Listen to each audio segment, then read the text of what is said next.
दोस्तों semester 4 BSc 2 environmental studies का एक मोस्ट इंपोर्टेंट क्वेश्चन लेकर के आए हैं 15 नंबर के लिए। ये क्वेश्चन रिपीटेड है। पिछले जो सेशन था 22 से 26 सेशन, उनके एग्जाम में ये क्वेश्चन पूछा जा चुका है। ठीक है, 15 नंबर के लिए क्वेश्चन पूछा जा चुका है। आपको प्रीवियस ईयर क्वेश्चन को दिखाएंगे, वहां पर आप देखेंगे कि ये क्वेश्चन पूछा जा चुका है। तो मोस्ट इंपोर्टेंट क्वेश्चन ये हो जाता है। तो जरूर जरूर इस वीडियो को देखिए, अपने दोस्तों में इसको ज्यादा से ज्यादा शेयर भी कीजिए। इस वीडियो को जितना हो सके अपने दोस्तों तक भी शेयर कीजिए, क्योंकि अगर इस वीडियो को आप लोग देख के नहीं जाते तो समझिए 15 नंबर आपका कम होने वाला है आपके एग्जाम में। ठीक है, तो जरूरी हो जाता है आपके लिए ये वीडियो को देखना। क्वेश्चन है कि औद्योगिक एवं खनन गतिविधियों से जल प्रदूषण कैसे बढ़ता है, वर्णन करें।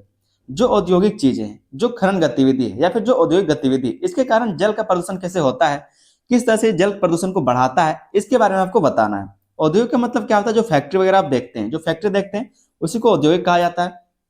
और जो खनन, जो माइन से कोयला वगैरह निकालता है, जो भी कच्चा माल निकालता है, जो भी ईंधन निकालने का काम करता है, तो इन सब कारणों से, इन सब गतिविधियों से किस तरह से जल का प्रदूषण होता है, इसके बारे में आपको बताना है। ठीक है, मोस्ट इंपोर्टेंट क्वेश्चन है। चलिए शुरू करते हैं इस क्वेश्चन के आंसर को हम लोग समझना। इससे पहले अगर आप लोग चैनल पर नए हैं तो आप लोग चैनल को सब्सक्राइब भी जरूर कर लीजिए, ताकि आने वाले जो सेमेस्टर हैं और आने वाला जो भी आपका सब्जेक्ट बचा हुआ है उसमें आप अच्छे से तैयारी कर सके।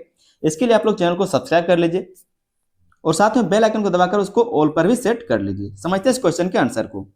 कहा जा रहा है कि औद्योगिकरण और खनन आधुनिक विकास की आवश्यकताएं हैं। चाहे वो औद्योगिकरण हो या फिर खनन हो, आधुनिक विकास की आवश्यकताएं हैं। कैसे है? क्योंकि औद्योगिकरण होना जरूरी है। जब तक औद्योगिकरण नहीं होगा तब तक वस्तुएं नहीं बनेंगी। ठीक है, कुछ आविष्कार नहीं होगा, जो शहरीकरण है वो नहीं हो पाएगा। ठीक है, तो औद्योगिकरण जरूरी है, साथ में खनन भी जरूरी है, क्योंकि खनन के कारण तो ये चल पाएगा। कच्चा माल चाहिए, ईंधन चाहिए। ठीक है, तो जिसके कारण आधुनिक विकास के लिए दोनों ही चीजें आवश्यक आवश्यक है। ठीक है, कहा जा रहा है कि लेकिन इनके कारण जल संसाधनों पर गंभीर नकारात्मक प्रभाव पड़ा है। लेकिन इनके कारण, जो औद्योगिकरण है या फिर जो खनन है, इन गतिविधियों के कारण जल संसाधनों पर गंभीर नकारात्मक प्रभाव भी पड़ा है।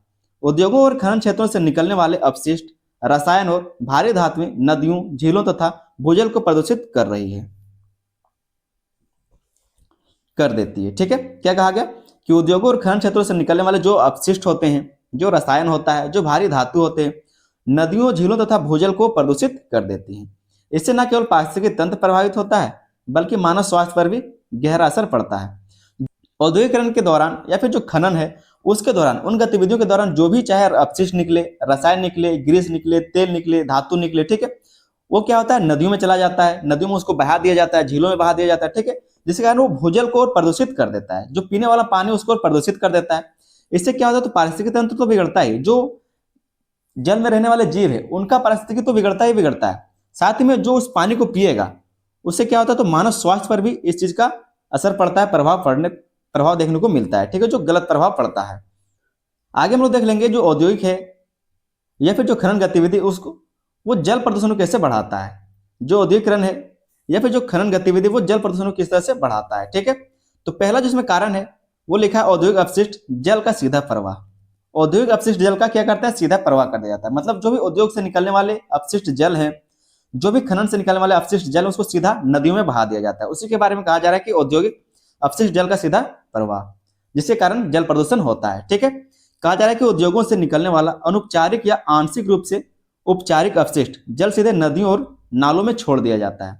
उद्योगों से निकलने वाला जो भी अनौपचारिक या फिर आंशिक रूप से औपचारिक अपशिष्ट जल है, उसको सीधा कहां छोड़ दिया जाता है? तो नदियों और नालों में छोड़ दिया जाता है। इस जल में विषैले रसायन, अम्ल, क्षार और रंगीन पदार्थ होते हैं, जो जल की प्राकृतिक गुणवत्ता को नष्ट कर देते हैं और जलीय जीवों के लिए घातक सिद्ध होते हैं। और जलीय जीवों के लिए क्या है? तो घातक सिद्ध होते हैं, क्योंकि इसमें क्या है? बहुत सारे विषैले रसायन होते हैं। औद्योगिकरण में बहुत सारे रसायनों का उपयोग किया जाता है, जिसके कारण जो भी रसायन उससे निकलता है उसका प्रवाह सीधा नदियों में कर दिया जाता है, नालों में कर दिया जाता है। जो भी उससे अम्ल निकलता है उसको नदियों में बहा दिया जाता है। क्षार, रंगीन पदार्थ या फिर जो भी भारी धातु है, सबको नदियों में बहा दिया जाता है, जिसके कारण जो प्राकृतिक गुणवत्ता होती है जल का, वो खत्म हो जाता है और जलीय जीवों के लिए वो घातक सिद्ध होता है। जो भी जल में रहने वाले जीव है उनके लिए वो बहुत ही घातक सिद्ध होता है। दूसरा कारण हम लोग समझ लेते हैं, भारी धातुओं का जल में मिश्रण। जो भारी धातु है, चाहे वो उद्योग से निकले, चाहे वो खनन गतिविधि से निकले, उनका जल में मिश्रण, उनको क्या करता है? जल में मिला दिया जाता है। या फिर कह सकते हैं कि जब उसको नदियों में, नालों में छोड़ा जाता है अपशिष्टों को, तो जिसके कारण वहां पर मिल जाता है। कहा जा रहा है कि खनन और औद्योगिक प्रक्रियाओं के दौरान सीसा, पारा, कैडमियम, आर्सेनिक जैसी भारी धातुएं निकलती है। इसके कारण जब खनन और औद्योगिक गतिविधि होता है, जब प्रक्रिया होता है, इसके दौरान बहुत सारा सीसा, पारा, कैडमियम, आर्सेनिक, ये सब क्या है? तो भारी धातुएं निकलती हैं। ये धातुएं जल स्रोतों में घुलकर लंबे समय तक बनी रहती है और खाद्य श्रृंखला के माध्यम से मानव शरीर में पहुंचकर गंभीर रोग उत्पन्न करती है। क्या कहा जाए तो ये सब क्या है, तो पानी में घुल जाता है या फिर वहीं पर बना रहता है। और जब खाद्य श्रृंखला के माध्यम से मतलब जब मनुष्य उस पानी को पीता है तो वो क्या करता है, शरीर में पहुंच जाता है, जिसके कारण वो गंभीर रोग से ग्रसित हो जाता है और गंभीर रोग शरीर में उत्पन्न होते हैं। तो ये दूसरा कारण होता है भारी धातुओं का जल में मिश्रण, इसके कारण जल प्रदूषण होता है। ठीक है, तीसरा हम लोग समझ लेते हैं अम्लीय खान जल। जो अम्लीय खान जल है, एसिड माइन ड्रेनेज। ठीक है, एसिड माइन ड्रेनेज खनन क्षेत्रों में सल्फाइड युक्त चट्टानों के जल और ऑक्सीजन के संपर्क में आने से अम्लीय जल बनता है। खनन क्षेत्रों में क्या होता है, जो सल्फाइड युक्त चट्टान है जल और ऑक्सीजन के संपर्क में आ जाता है, जिसके कारण अम्लीय जल बनता है। ठीक है, यह अम्लीय जल नदियों और भूजल में मिलकर जल को अत्यधिक प्रदूषित कर देता है। और जब ये नदी अम्लीय जल नदियों में जाता है, जब वो नीचे भूमि में जाता है, ठीक है, भूमिगत जल से मिलता है, तो क्या करता है, वो पानी को और अत्यधिक प्रदूषित कर देता है, जिससे मछलियां और अन्य जलीय जीव नष्ट हो जाते हैं। जिसके कारण क्या है, तो नदी में रहने वाले जो मछली है वो खत्म हो जाता है और जो भूजल में रहने वाले जो भी जलीय जीव हैं, जो भी जीव होते हैं, वो भी नष्ट हो जाते हैं। चौथा पॉइंट को हम लोग समझ लेते हैं।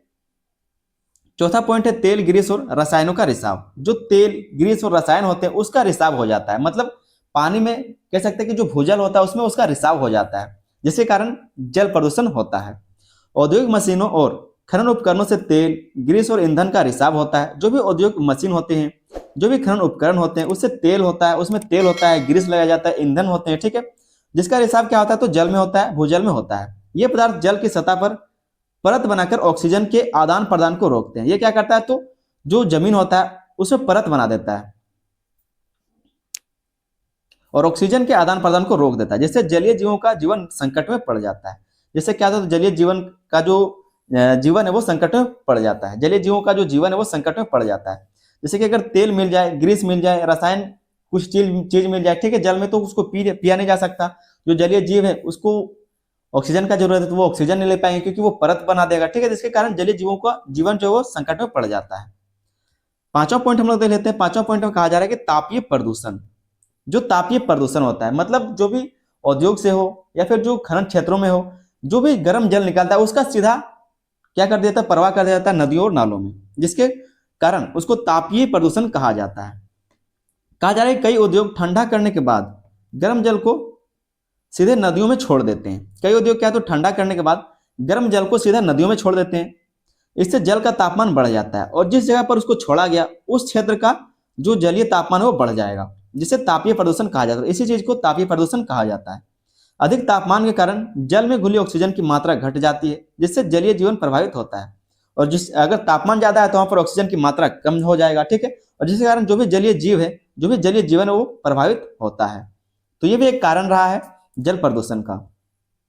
छठा जो कारण है जल प्रदूषण का वो है ठोस अपशिष्ट और मलबे का जमाव। ठोस अपशिष्ट और मलबे का जमाव, जो उद्योग और खनन के कारण जल प्रदूषण हो रहा है उसमें जो छठा कारण है वह ठोस अपशिष्ट और मलबे का जमाव। जो भी ठोस अपशिष्ट है और जो मलबा है उसका जमाव नदियों में, मतलब जहां पर जल है उसका जमाव हो जाता है, जिसके कारण वो पानी दूषित होता है। कहा जा रहा है खनन के दौरान निकला मलबा, स्लरी और ठोस अपशिष्ट वर्षा के समय बहकर जल स्रोतों में पहुंच जाते हैं। वर्षा के समय जब वर्षा होती है तो उसमें बह करके क्या है, तो जल स्रोतों में वो पहुंच जाता है। इससे जल की गहराई कम होती है, गाद बढ़ती है और जल धाराएं अवरुद्ध हो जाती है। इससे क्या होता है, तो जो गहराई है वो कम होगा, गाद बढ़ जाएगा। ठीक है, और जो जल धारा है वो अवरुद्ध हो जाता है। तो ये भी एक जल प्रदूषण का कारण रहा है खनन और औद्योगिक गतिविधि के कारण। सातवां जो इसका कारण है वो है भूजल का प्रदूषण। भूजल का प्रदूषण हम लोग जान ये रहे हैं कि किस तरह से जो औद्योगिक गतिविधि है, जो खनन गतिविधि, वो जल का प्रदूषण करता है, जल प्रदूषण को किस तरह से बढ़ाता है। तो सातवां पॉइंट हम लोग इसमें लिखेंगे कि भूजल का प्रदूषण होता है। जो भूजल है उसका प्रदूषण, औद्योगिक रसायन और खनन अपशिष्ट भूमि में रिसकर भूजल को प्रदूषित कर देते हैं। एक बार भूजल प्रदूषित हो जाने पर उसका शुद्धिकरण अत्यंत कठिन और महंगा हो जाता है। एक बार अगर भूजल प्रदूषित हो गया तो उसका शुद्धिकरण अत्यंत कठिन और महंगा हो जाता है। अगर आप झारखंड के रहने वाले लोग हैं, अगर आप खूंटी जिले में रहते हैं, ठीक है, तो खूंटी जिले में आप देखेंगे पानी का जो कलर है वो थोड़ा सा अलग है, मतलब हरा कलर, डीजल के कलर का वहां पर पानी निकलता है, जहां पर तेल का डिपो है। जो भी लोग खूंटी से अगर कोई वीडियो मेरा देख पा रहे हैं तो आप लोग कमेंट में बता सकते हैं कि आपका जो वहां पर पानी निकलता है वो किस कलर का निकलता है। ठीक है, और झारखंड से आप लोग कौन से डिस्ट्रिक्ट से ये वीडियो को देख रहे हैं आप लोग कमेंट में बता दीजिए। आठवें पॉइंट में लोग समझेंगे जैविक ऑक्सीजन मांग में वृद्धि। जैविक ऑक्सीजन मांग में वृद्धि, बीओडी। ठीक है, औद्योगिक अपशिष्ट में मौजूद जैविक पदार्थ जल में बीओडी को बढ़ा देते हैं। ठीक है, जो बीओडी है उसको बढ़ा देता है। इससे जल में घुली ऑक्सीजन की मात्रा कम हो जाती है और जलीय जीवों का जीवन संकट में पड़ जाता है।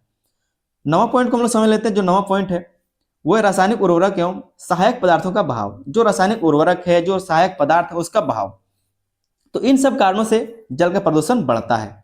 उद्योगों में उपयोग होने वाले रासायनिक सहायक पदार्थ, सॉल्वेंट और उर्वरक जैसे तत्व वर्षा के साथ बहकर नदियों और जलाशयों में पहुंच जाते हैं। इससे जल में पोषक तत्वों की मात्रा असंतुलित हो जाती है, जिससे यूट्रोफिकेशन की समस्या उत्पन्न होती है। जिससे क्या, तो यूट्रोफिकेशन की समस्या उत्पन्न होती है और जल की गुणवत्ता गिरती है, और जल की गुणवत्ता गिरती है। तो ये सब कुछ कारण है जिसके कारण जल प्रदूषण बढ़ता जा रहा है। उद्योग और खनन गतिविधियों के कारण जल का प्रदूषण बढ़ता जा रहा है। ठीक है।